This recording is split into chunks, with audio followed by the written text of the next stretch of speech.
Thank you very much, Mr. President. And I'm joined by John McCarthy, who's our Montgomery County State's Attorney, as well as Phil Andrews, the Deputy Chief of Community Outreach, and our Director of our Office of Human Rights, Jim Stowe, as well, to talk about this very important topic. And it's one in which is incredibly timely because in this nation, we find ourselves at a point of divide.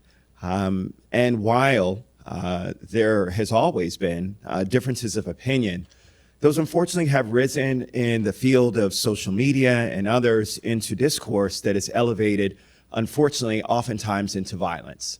It is so much more than what we saw that typically was those words that we know still hurt that have now translated into actual violence. Just a few months ago in Connecticut, a 6-year-old boy was hit in the face with a tennis ball that was soaked in gasoline and lit on fire and caused third and second degree burns on this child's face, all because they got into an argument on the playground. And based on investigation that's still underway, it was found that this 8-year-old was tormenting this 6-year-old child over and over again each and every day. And I would just implore our parents that it's got to stop. When I joined the Maryland General Assembly in 2006, it was a young woman who came into my office without her parents, without an appointment, who was asking us to change the law. She at the time had identified as lesbian. A long time ago, it was not the same as it is now in terms of social acceptance, and they had created a MySpace page about her, tormenting her, all kinds of things like she should kill herself, she should die, she's a waste of space, we don't want her here in our school. And those kinds of things had huge impacts on her. And she was a senior, about to graduate, and she made me promise. She said, while I know that you're not going to be able to do anything that will help me because I'm leaving school, I want to make sure that you can help others and others that are like me who will come behind me. We passed one of the strongest bills in the nation back in 2008. That was the anti-bullying bill in the state of Maryland, still recognized as one of the strongest anti-bullying bills in the nation. And I'm proud to have folks that continue to prosecute with all the updates on legislation that have been there, not only from the criminal side, because this is a criminal act. To do something like this and to try and stalwart a child, to injure a child, whether it's physically or mentally, is something that is not acceptable in our society. And so I'm very happy to have folks who continue to ensure that those protections are afforded to people in our community under the law. And we also see it in our workplace. We see it in our workplace when it comes to folks who intimidate and harass others based on their identification, cultural identity, racial ethnicity, even what they look like or what they wear. The reality is that people spend so much more time dividing that actually takes more energy than it would be to just accept one another as fellow human beings. And we've got Director Stowe, who's here, who investigates those kinds of incidents that happen in our workplaces throughout Montgomery County. You've got crusaders that are up here, and my colleagues behind me who continue to support our efforts to ensure that our children and adults can live their lives out without being harassed or intimidated or discriminated against. That's the reality of what this is about. It used to be a long time ago that folks thought that bullying was something that was just, you had to deal with. It was a rite of passage. And we've actually seen the huge impacts that it has. You have people identifying with PTSD symptoms because of the impacts of bullying on them. It does not mean to be weak to be bullied. I want to make sure that people understand that. You are not weak because someone is bullying you. In fact, it's the other way around. The person who is bullying you is actually trying to step up something that they feel about themselves oftentimes that they then want to impart on someone else. That's the reality. The strong person is the person who comes forward and says that this is not acceptable, because it's not only about them, but if they're bullying you, they're likely bullying someone else as well.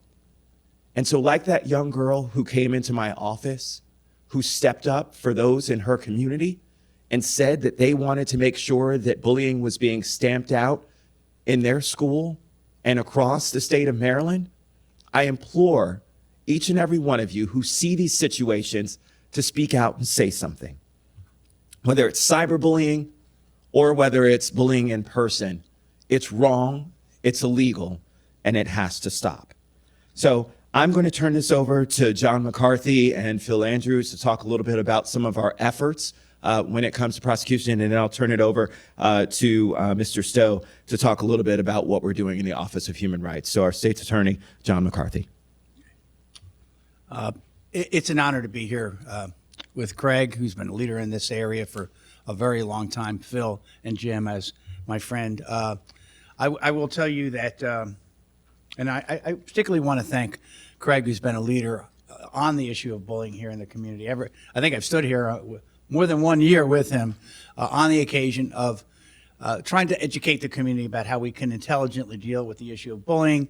Particularly, again, I think a lot of our efforts have been designed to making sure our kids are safe and our schools are safe, but it does go into the workplace as well. You know, last year when we went back to school after COVID, I will tell you, I think we all realized the pent-up frustrations for some of the kids, the anti-bullying campaign, and speaking out about anti-bullying really, boy, we had a tsunami of issues when we went back to school last year in the area of bullying. And you know, I think we're in a better place now, but our efforts are really important. This is a priority for my office. Phil leads a lot of these efforts for me. Phil Andrews, a former council member, served with Craig before. We do dozens of programs. We probably talked to tens of thousands of kids already about this. We go out to PTAs. It is important that parents know what's happening. It is important to know what's going on. One of the things I think also that becomes a challenge for us is that a lot of the bullying occurs, it's cyberbullying. It's online. And especially when kids went back to school last year, you could cyberbully till the cows came home, but if you didn't have access to the other kid, it didn't lead to violence. When we went back to school last year, a lot of that cyberbullying led to violence and conflict in our schools and in our community among young people when they began to see each other again. That was the reality that we were dealing with. So we've, you know, one of the things I've learned about statistically, 80% of the people who bully said, you know, and there's more bullying on cyberbullying than face-to-face bullying. I guess when I was a kid, somebody walked up to you in the schoolyard and they said whatever they're going to say, right, Jim? They said it right to your face. That's not the way it is now. They cyberbully you 80% of the time. And most of the kids will tell you, if you ask them, would you have done this if you had to say it to somebody's face? And they would say, I wouldn't do it face-to-face with somebody. Which maybe goes back to what Craig was talking about.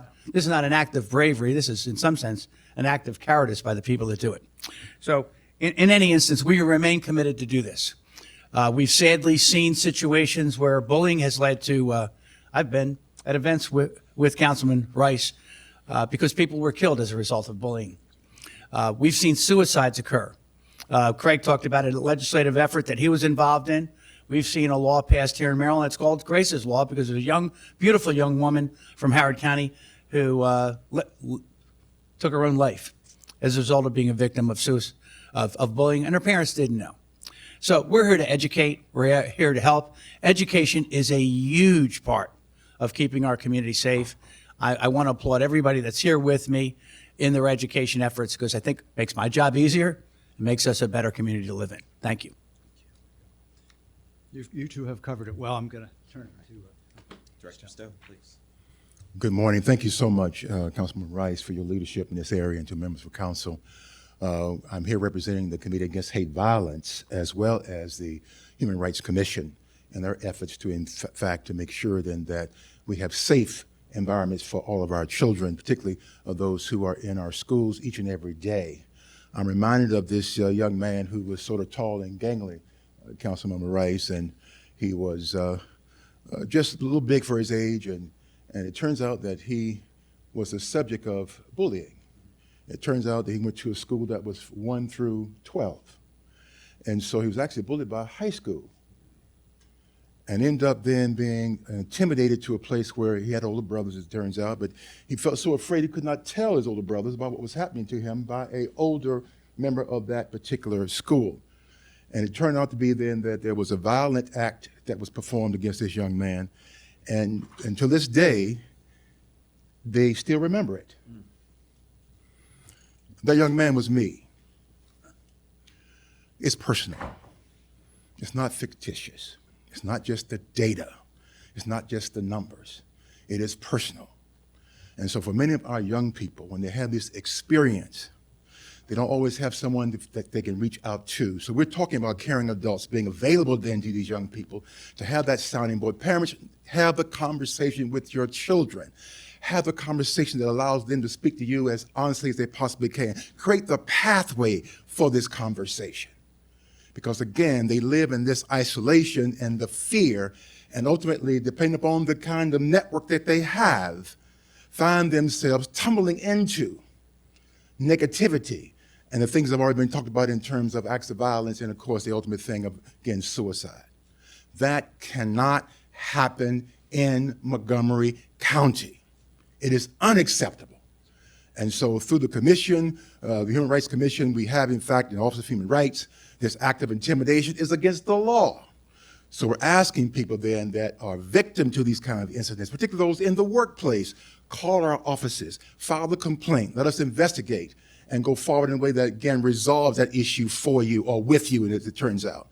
As far as our Committee Against Hate Violence, we're looking at these issues in our schools and working with our school system, with Superintendent McKnight, to try to figure out how do we do this thing in a collective kind of way that allows our young people to know then that no young person deserves bullying, but every young person deserves to be in a safe space to learn and to become all they could possibly be here in our community. And so we pledge our support, we pledge our ongoing, again, connectivity to this issue, and we look forward to work with all of our partners to ensure then that we keep that promise to all of our young people and to every person within our community. Thank you. Wow. Thank you very much, Director Stowe, and for sharing that personal story as well.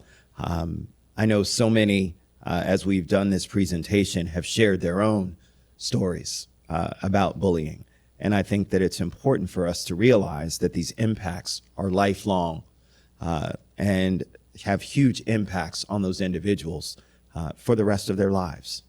So I'll read the proclamation. Whereas October is recognized as National Bullying Prevention Month, a time when we recognize the devastating consequences of bullying, which impacts 1 in 4 children in the United States and can often result in immediate physical, emotional, and learning impacts on those who are the targets of bullying, as well as increase the risk of engaging in more serious violent and self-destructive behavior by those who bully.